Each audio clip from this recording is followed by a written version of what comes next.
So when we talk of artificial intelligence, in fact, most of you would be aware of, but AI is what? AI is a technology which is able to help you do things that humans do routinely. And any work which requires human intelligence, can it automate it? Can, if something that you are doing repeatedly, is there a pattern to doing that? Then AI is the most suitable for using it by using machines, by using this. And today we are coming to a stage where this technology has evolved greatly. This technology is not something new. Of course, we have become more aware of it since the ChatGPT moment of November 22. But this technology has existed since 1956, when this term was first coined.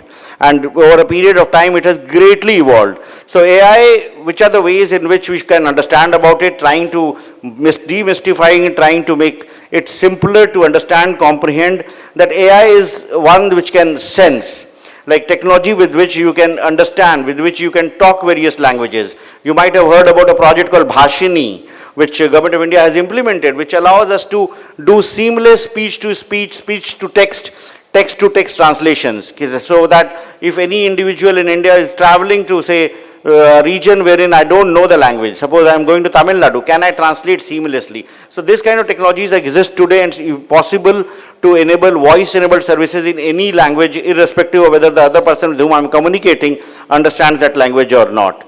Audio, speech, machine vision, which are very familiar, all of you, I am sure many of you would have used DigiYatra, which kind of does a image recognition. It compares your image, live image, with the image on your ID card, which is something similar which a CISF person at the airport normally does. When he allows you entry at the airport, what does he do? He looks at your ID card, he looks at your face, does a mental matching of your face with the ID, and then looks at the name on your ticket or the boarding pass, compares the name with the name on the ID, and then allows you entry in the airport. So this entire mechanical operation is automated in an application like DigiYatra, and it's a very simple, one of the simplest use cases of artificial intelligence. And again, when we do navigation, when we talk of driverless cars, is all AI that can sense. Then there is another level of AI which has come in, AI that can think, like wherein it can generate output, wherein it can give you answers, it can give you responses to queries. And most of the Gen AI tools that we are talking today, we are using today, whether it's ChatGPT or whether it's Grok or Gemini or Perplexity, they are helping you do that, wherein it can think and give you an outcome. The reasoning models, as we call up, beyond the large language models. And then there are AI that can act, wherein it can go and do things for us, like large action models that are being called off, wherein like if you say that, okay, I have a particular budget and I want to go for a holiday in this region, then it can go and based on your limitation that you put, it can actually go and book your tickets, book your hotel, do your check-in, so it can actually act. So that's the way in which AI has been evolving over a period of time. It's also being used for robotic process automation, like the robotics which has come in. We might have seen like how Optimus and other robots are being developed, wherein it can go and act on your behalf. It can do something. It can clean your house. It can drive your car. So those are the things in which AI has been evolving over a period of time in the last several years. So broadly speaking, the AI evolution, if you look at the time frame, it began with artificial intelligence, wherein it could do basic things based on pattern recognition. Then based on that, the whole thing came out, machine learning, how we can train machines to perform things based on the experience or based on what you have trained it to do.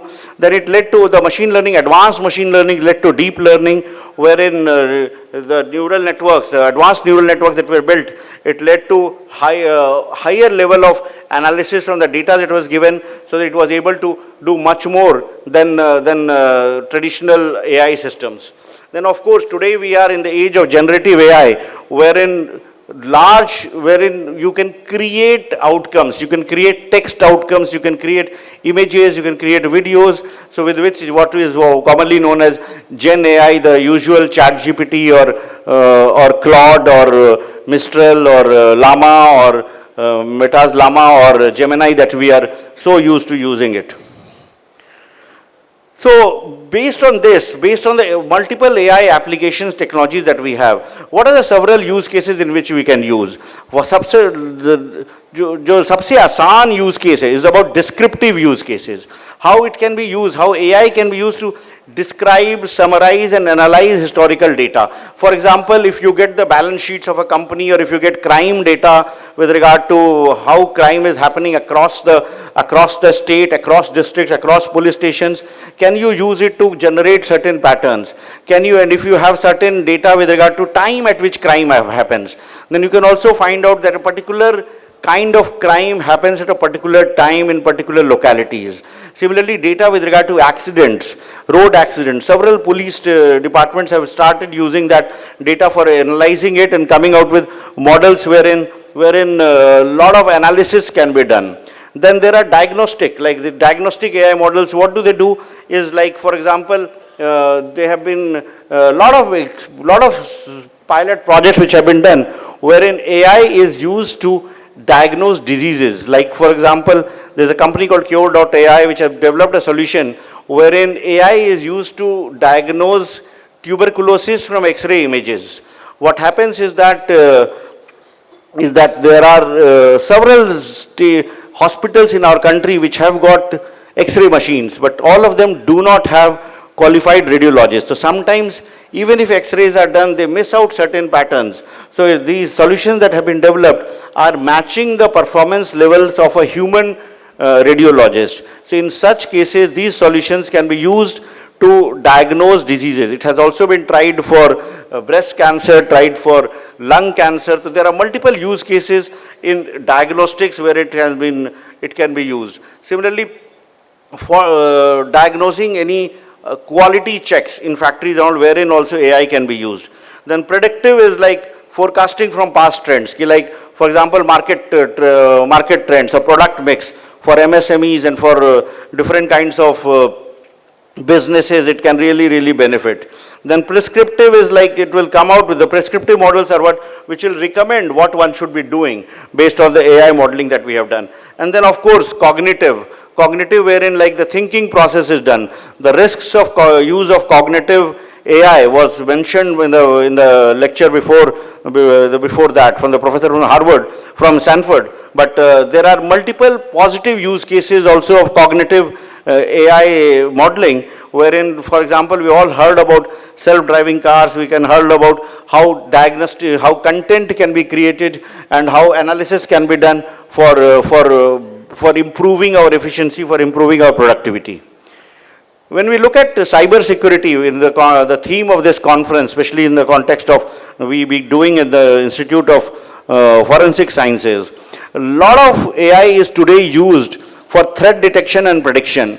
In fact, analysis of logs, like when we analyze the data that we get at, for example, the National Crime and Coordination Center, NCCC of certain.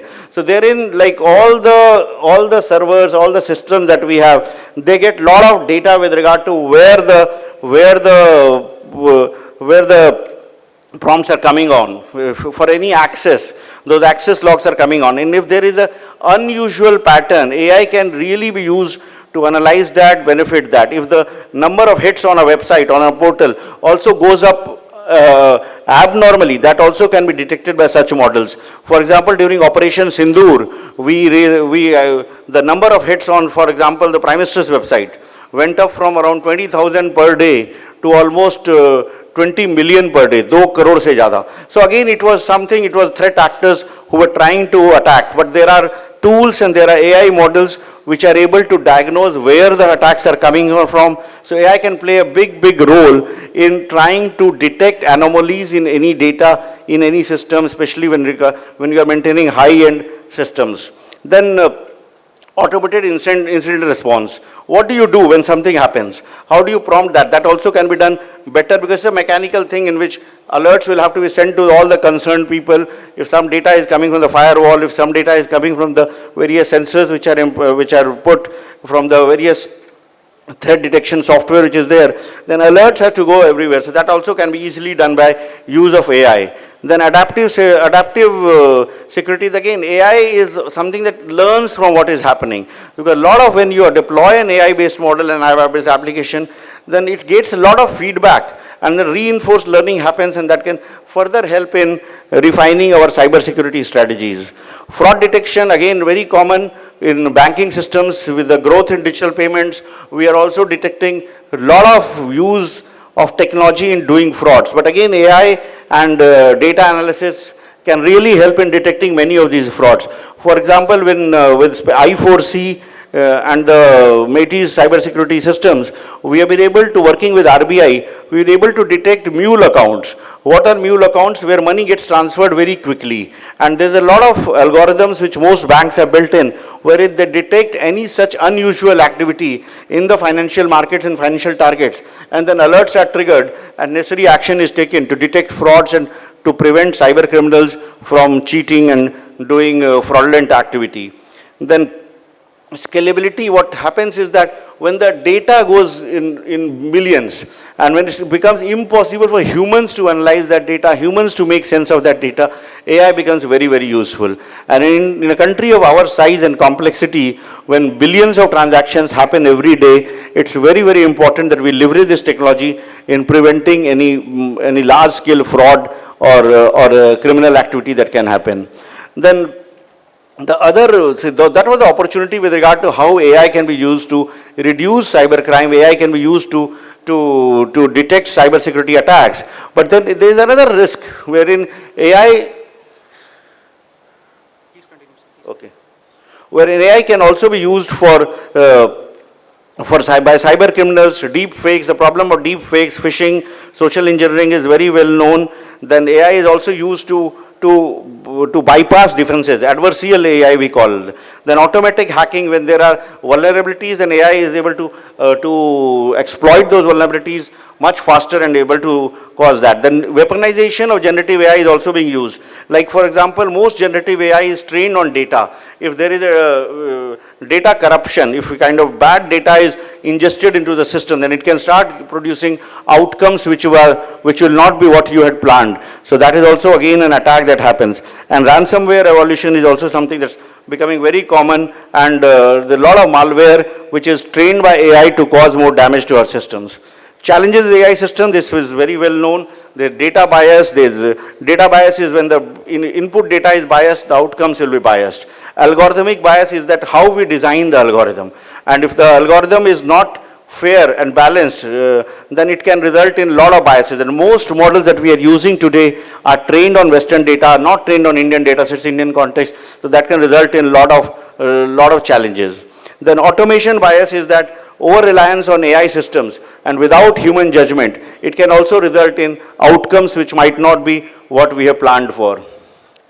Then there's a feedback loop bias. Very often the same feedback keeps on coming. So if there's any anomaly in the existing system, it will keep on reinforcing. For example, if we use an AI tool for screening resumes, and in the past data, the overall trend has been to discriminate against women or particular sections of society, then such model will keep on reinforcing such biases, and it will not be a fair system. Then contextual biases, systemic errors, wherein like something which is developed, say for example in the Western context, it deployed in a Indian context, or something which has been deployed in an urban context is deployed in a rural context. Then again in contextual bias comes in. And hallucination is very well known. There have been numerous examples of AI giving wrong answers that we are all aware of. What happened?